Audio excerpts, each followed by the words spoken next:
Hello दोस्तों। आज हम बात करेंगे आरओ और एआरओ की भर्ती को लेकर। उसका जो एग्ज़ाम है उसको किस तरीके से निकाला जा सकता है।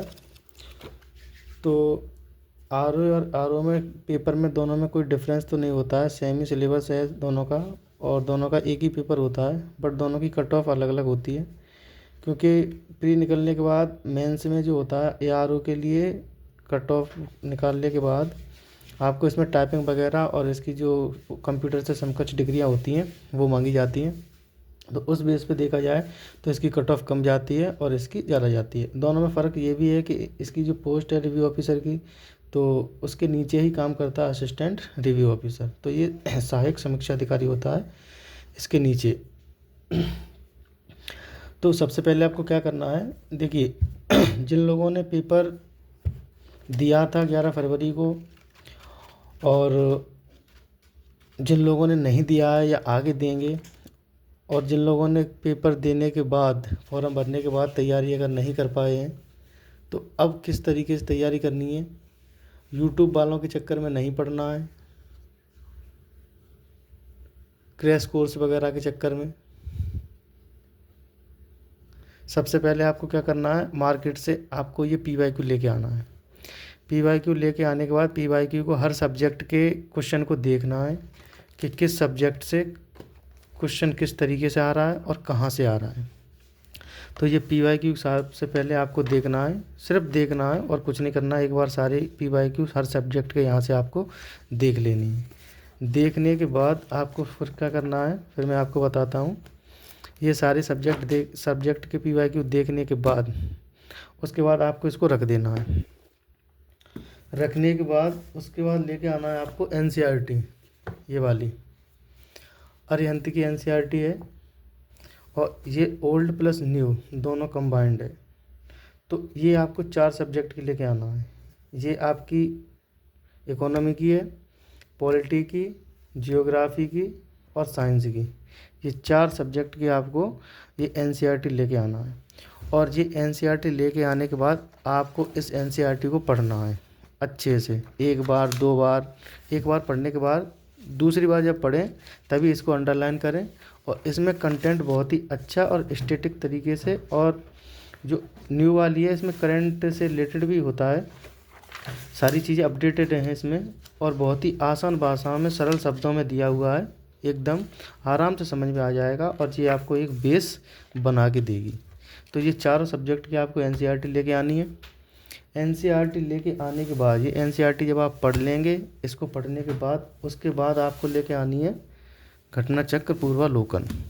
ये भी आपको 4 सब्जेक्ट की लेके आनी है, पॉलिटी की, हिस्ट्री की, जियोग्राफी की और साइंस की।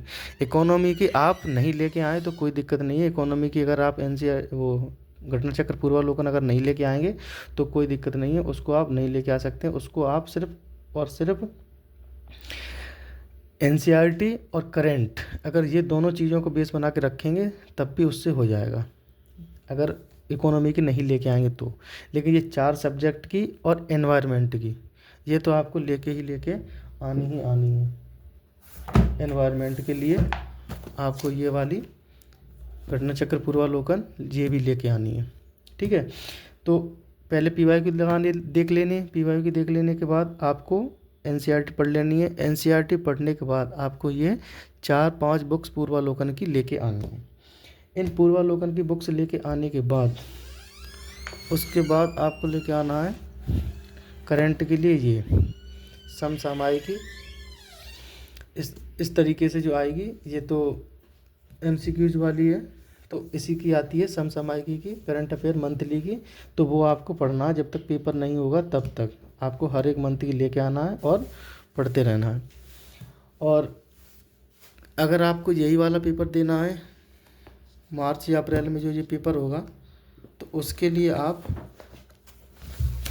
ये वाली करंट अफेयर अभी से ही पढ़ लें 1-2 बार और रख दें।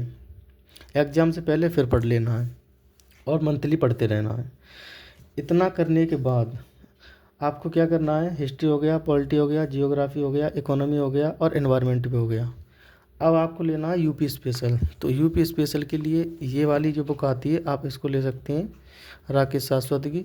ये बहुत ही बढ़िया बुक है, पीसीएस के लिए भी और आरओ के लिए भी, तो आप इसको पढ़ सकते हैं। और ये भी सरल भाषा में आसान शब्दों में दिया हुआ, आसानी से समझ में आ जाएगी। 1-2 बार पढ़ने से अच्छी तरीके से आपकी यूपी स्पेशल इसमें कवर हो जाएगी। तो आपको ये लेके आना है। और सबसे बड़ी बात, इसको तो आपको भूलना ही नहीं है, ये एटलस, इसको तो आपको किसी भी हालत में नहीं भूलना है, अपने नोटबुक में लिख लीजिए। क्योंकि बिना मानचित्र के आप जीएस पढ़ेंगे तो समय की बर्बादी करेंगे। तो आपको ये लेके आना है और किसी भी यूट्यूब चैनल से जाकर के आपको मैपिंग की क्लासेस देख लेनी है, ठीक है। नहीं तो मैं ही कराऊंगा, तो सारी यूपी क्लासेस, उसकी मैपिंग की क्लासेस आप यहीं से देख सकते हैं, इसी चैनल से प्लेलिस्ट बना के डाल दूंगा। जितना इम्पोर्टेंट है उतना, बाकी का आप मैप ज़रूर पढ़ें। मैप के बिना आपकी जीएस स्ट्रॉन्ग नहीं होगी। पहले आप वर्ल्ड मैप पढ़ लें, इंडिया का मैप पढ़ लें और यूपी का मैप, ये तीनों ही मैप आपको देख लेनी है, ठीक है। ये मैप आपको देख लेने के बाद इसको भी यहाँ से क्वेश्चन आपके बनते हैं। तो इस मैप में क्या देखना होता है, इसमें महासागर, महाद्वीप, कंट्री, उसके बाद उसकी बाउंड्री वगैरह, जल संधियाँ वगैरह, ये सारी चीज़ें आपको, माउंट एवरेस्ट और ज्वालामुखी वगैरह, ये सारी चीज़ें, खाड़ी वगैरह, ये सारी चीज़ें यहाँ से आपको देख लेनी है। झील, नदियाँ, ये सारी चीज़ें आपको यहाँ से देख लेनी है। तो देश दुनिया के बारे में आपको जो मानचित्र की नज़रें हैं वो आपकी यहाँ से कवर हो जाएंगी एटलस से। तो ये तो हो गया जीएस का काम, ठीक है। जीएस के लिए उसके बाद अगर आपको घटना चक्र का पूरा निचोड़ चाहिए, पूरा निचोड़, कि घटना चक्र हम 1 बार 2 बार पढ़ने के बाद जब तीसरी बार पढ़ें तो फिर बार बार तो घटना चक्र नहीं पढ़ेंगे। तो उसके लिए आप क्या करें, 2 बार घटना चक्र पढ़ने के बाद घटना चक्र की एक ये आएगी, ये जीएस सामान्य अध्ययन। इसमें क्या है, घटना चक्र के जितने भी एमसीक्यू दिए हुए हैं, एमसीक्यू मतलब जैसे क्वेश्चन दिया है, क्वेश्चन के बाद उसका आंसर दिया है कि इसका आंसर डी है, तो 1 लाइनर क्वेश्चन हो गया। और एक्सप्लेन अगर आपको नहीं पढ़ना, 2 बार आप एक्सप्लेन पहले से ही पढ़ चुके हैं, तो उसके बाद आपको एक्सप्लेन पढ़ने की ज़रूरत नहीं है, फिर आपको रिवीजन करने की ज़रूरत है। तो उसके लिए आप ये लेके आएँ। इसमें क्या है, जीएस सामान्य अध्ययन, और इसमें सारे सब्जेक्ट हैं, इतिहास भी है और भूगोल भी है और पॉलिटी भी है, साइंस भी है, इकोनॉमी है और आपका एनवायरनमेंट भी है, ये सारा है। और ये सारी घटना चक्र पूर्वावलोकन का निचोड़ इसमें इस तरीके से है कि उसके क्वेश्चन आंसर को इसमें 1 लाइनर दिया है। अगर आप 5 और इन सारे सब्जेक्ट की अगर आप घटना चक्र पढ़ते हैं, उसके बाद आप इसको 2 बार लगा लेते हैं, तो उसके सारे क्वेश्चन आपके दिमाग में बैठ जाएंगे। देखिए इसमें एक्सप्लेन नहीं है, इसमें सिर्फ और सिर्फ क्वेश्चन और उसका आंसर लिखा हुआ है। जैसे उसमें किसी में पूछा होगा घटना चक्र में, इतिहास के में, कि खजुराहो के मंदिर संबंधित हैं, तो संबंधित होने के बाद उसमें दिए होंगे 4 ऑप्शन, तो 4 ऑप्शन में सही कौन सा होगा, ये वाला, शैव, वैष्णव, शाक्त और जैन धर्म से संबंधित है। तो अब इसमें क्या किया है कि इसमें आंसर ओनली दे दिया है, क्वेश्चन के बाद आपको आंसर दे दिया। इसी तरीके से ये देखिए, ये सारा एक्सप्लेन दिया है। उसमें मिलाने के लिए दिया था कि इसको मिलाइए, लेकिन यहाँ मिलाना नहीं है, यहाँ सारा सीक्वेंस में पहले से ही दिया है, आपको सिर्फ पढ़ लेना है इस तरीके से। तो ये दे देखिए, अकबर को इस तरीके से दिया है। 1 लाइनर क्वेश्चन में घटना चक्र के सारे क्वेश्चन आंसर इसमें इस तरीके से दिए हैं। तो ये काफ़ी रिवीजन के लिए बहुत बहुत बढ़िया स्ट्रेटजी बनेगी आपकी, तो इसको आप ले सकते हैं, ठीक है। और इसमें सारे सब्जेक्ट भी कवर हो जाएंगे, ये देखिए, ज़्यादा मोटी भी नहीं है। उसके बाद ये तो आपको पढ़नी ही पढ़नी है, इसको तो छोड़ना ही नहीं है, ठीक है।